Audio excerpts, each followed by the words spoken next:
Well अंतरिम budget 2024 में हमने फाइनेंस मिनिस्टर को बहुत सारे इंटरेस्टिंग बातें अनाउंसमेंट्स करते हुए देखा, अचीवमेंट्स की बात की और उसके बाद आगे किस डायरेक्शन में जाएंगे उस पर भी बात की। शॉर्ट एंड स्वीट स्पीच बहुत सारे लोग कह रहे हैं उन्होंने दी, बट क्या है इसके मायने for India Inc? Let's understand it.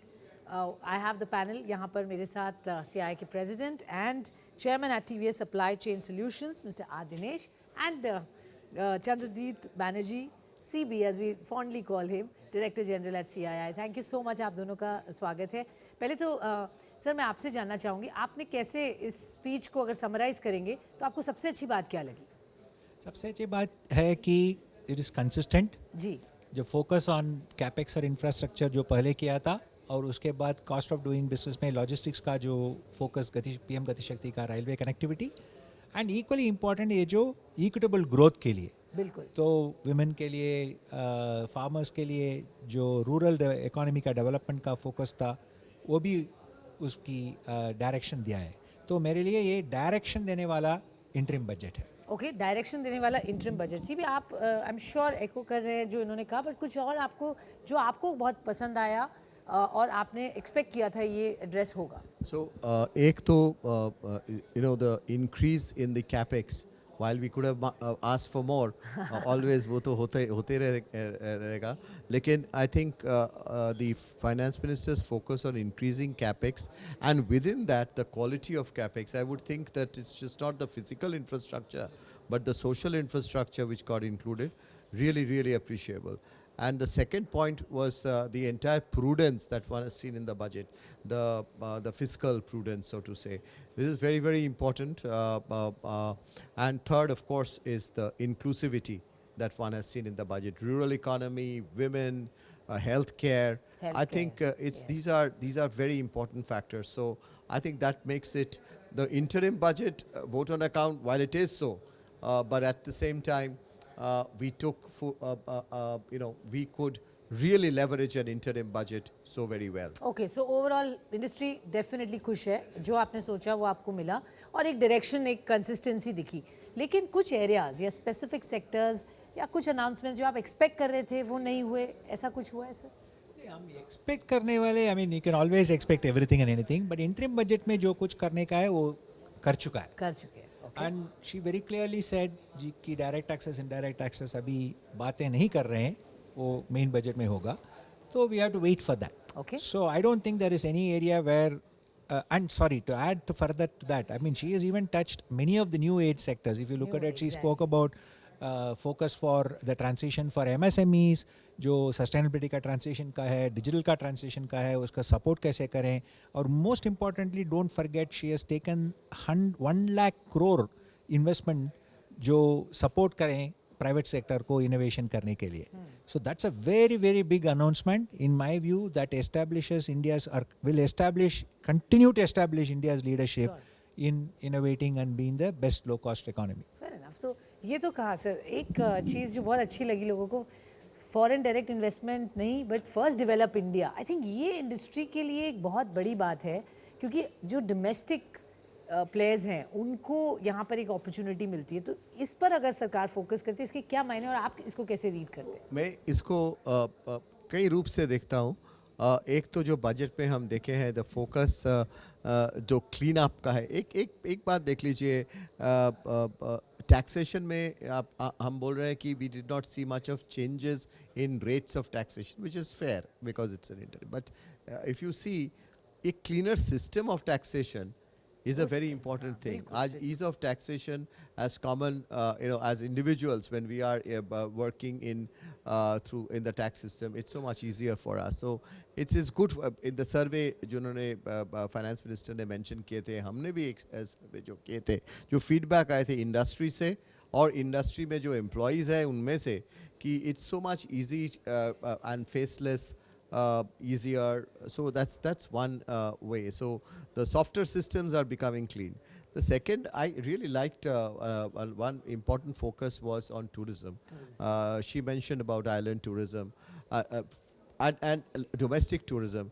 There's so much to see in India and so much to actually for us to develop that and exploit that, because we would like the entire world. When today India आज क्या हो गया कि सब जगह हम लोग जाते हैं विदेश में, इंडिया का बारे में चर्चा होता है सब बिजनेस फोरम में।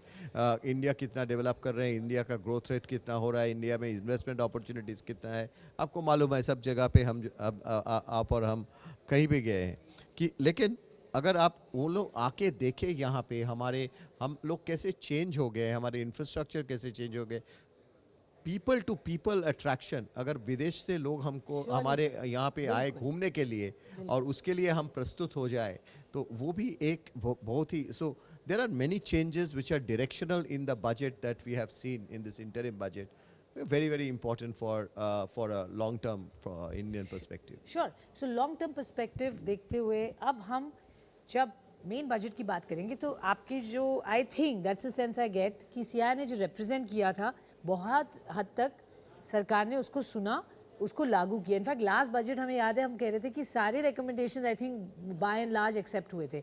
सो अब जो आपके एक्सपेक्टेशन रहेंगे, now you know picture is clear, interim budget is out of the way, the main budget when it comes in, क्या आपके टॉप 3 फोकस एरियाज रहेंगे जो सरकार को देना चाहिए आपके हिसाब से for the industry to grow and प्रॉस्पेर?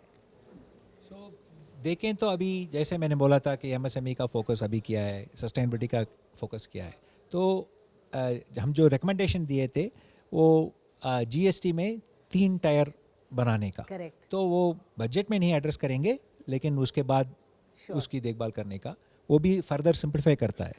दूसरी तरह देखें तो पीएलआई का कंटिन्यूटी, और हम बोले थे कि एक employment linked incentive productivity like increasing the employment opportunity, उसके लिए देने थे। So and anyway we always in taxation we said to make it more simple. So I think हम वो सब मेन बजट में ज़रूर we don't expect all of them, taxation पे भी कुछ रियायत ज़रूर, वो तो उस समय देखेंगे कि कैसे हो रहा है। राइट सर, हम जो ग्लोबल इकोनॉमी के सेटअप में अपने आप को देखते हैं and we are emerging as a super power in many ways, and I think हम जो एक चाल है of the world versus us, we are obviously seeming and we are looking confident. तो ये जो पेस और कंसिस्टेंसी रहे, रेड फ्लैग्स भी ऑब्वियसली कुछ हैं, तो हमें कहाँ ध्यान देते हुए वो टिंकरिंग ना हो so that we maintain that course of growth?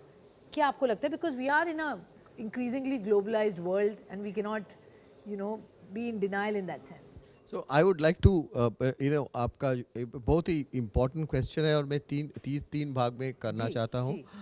एक है कि जैसे आपने बोले ना सब कुछ तो हमने नहीं देखे हैं और क्या देखना चाहते हैं। So let me answer that question first in the context of your question. देखिए ग्लोबल इकोनॉमी में अगर हम ग्लोबल जियो पॉलिटिक्स जियो इकोनॉमिक्स में हम देखते हैं, ध्यान देते हैं, तो हमको आने वाले जो जुलाई में बजट हम देखेंगे उसमें हम ध्यान देखना चाहेंगे कि नेशनल इकोनॉमिक सिक्योरिटी का ऊपर हम कैसे कुछ एक संस्था लेके आते हैं जो उन पे वॉच करे मिल के, ताकि ट्रेडिंग सिस्टम्स में क्या हो रहा है, क्या थ्रेट इमर्ज कर रहे हैं under the broad umbrella of National Security Council of course, ऐसे भी हम देखना चाहेंगे। सो इसे ऐसे ही अगर जो ट्रेंड आप ग्लोबली देख रहे हैं, जो इंडिया को भी काफ़ी अभी इंडिया में भी चर्चा हो रहा है एआई के ऊपर, तो उसके ऊपर भी हम इसको चर्चा कैसे आगे लेते जाते हुए जब मेन बजट आएंगे उन पे हम कैसे ध्यान दें। एआई जैसे कि बेनिफिट करे सबको, not just how jobs are being threaten which we end up talking, but how do we really use AI? So that is one segment that I wanted to say. और दूसरा है आप देखिए कि आपने बोला ना रेड फ्लैग्स क्या है, रेड फ्लैग्स मैं नहीं बोलना चाहता हूँ, लेकिन हम ये जो हमारे जो मोमेंटम अभी है इंडिया का ग्रोथ का 3-4 साल हम 7% प्लस में ग्रो कर रहे हैं, और उसके आगे जाते हुए भी हम लोग 7% प्लस में, जब दुनिया 2% 3% में देख रहा है आपको, जब कोशिश कर रहे हैं, हमारा जो इंक्लूसिव ग्रोथ का और इंक्लूसिव डेवलपमेंट का बारे में आज बजट में हम देखे हैं, इसको आगे जाते हुए हम स्टेट्स को कैसे इन्वॉल्व करें। कुछ स्टेट्स बहुत अच्छे काम किए हैं। 70,000 करोड़ रुपए की बात की है। एग्जैक्टली जी। तो तो Yeah, वो एक आई yeah, थिंक yeah. डायरेक्शन दिया है सरकार Exactly. ने कि स्टेट एंड सेंटर का कनेक्ट होना ज़रूरी है. I think they are also struggling and they see की पॉलिसीज जो सेंटर पे अनाउंस हो रही हैं वो स्टेट तक भी ट्रांसलेट हो. सो that's a fair point. Quick और आखिरी सवाल, एक ही शब्द में अगर इस बजट को आपको समराइज करना है तो कैसे करें? Great consistent budget. Okay, great I think inclusive and prudent.